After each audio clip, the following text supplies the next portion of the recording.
This video is about the bacteria, minerals and acids that form the Turure Watersteps. Hey, my name is Mark DeVertai. I'm a journalist. I'm doing a new series on some of the unknown spots of Trinidad and Tobago. Today we're at the Turure Watersteps. I brought geologist Jason Kanhai to give us some explanations on the creation of the geology. Let's leave the beauty of the hike up to the Turure waterfalls behind us for a little bit. And Jason and I were now back at the Guardian Media Limited building on 22 St. Vincent Street. We're going to talk a little bit about how the Turure Watersteps were formed. Jason, tell me, it's a combination between bacteria, minerals, acid, or biology, geology, and chemistry. Is that correct? So yeah, you are right. It is a combination of various sciences, biology, chemistry, and geology.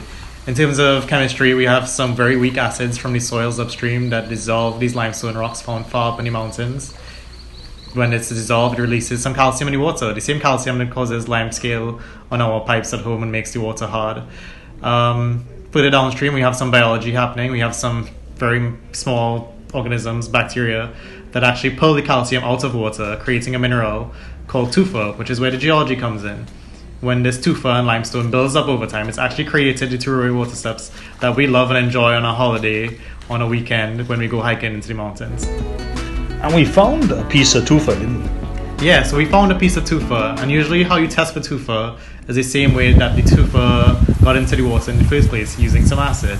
Acid dissolves limestone, so what's the best way to test for limestone? By using some acid ourselves. Well, usually there's very weak acid in waters that dissolve limestone, but we use a much stronger acid that we use on the limestone, and when you use it on limestone, it will fizz, producing some gases like carbon dioxide, also producing some water as well. And you brought some acid, didn't you? Yeah, I brought some acid. That was a bit too strong. And in fact, that it dissolved the plastic bag that I was in and then proceeded to dissolve my pants. So basically, for the rest of the hike, I was walking with half a pants through the water.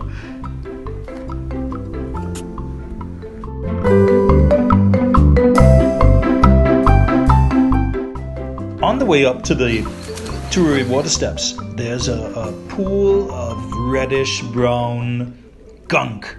I've seen it there for years. What do you think that is? So it turns out that the waterfalls aren't the only place where bacteria are at play. In these little pools, we actually have bacteria working. They're bringing iron that was dissolved in soil water out of the water.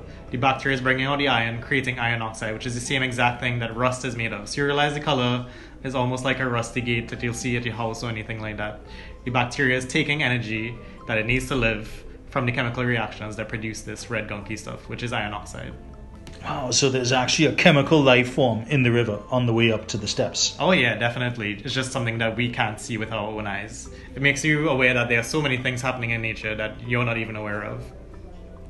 Jason Kanhai, thank you for this explanation about biology, geology and chemistry and how they all combine to create the Turure Watersteps. Not a problem. I love teaching about science and showing everyone how geology is a combination of things. Chemistry, biology, physics. It's everywhere. It's nature.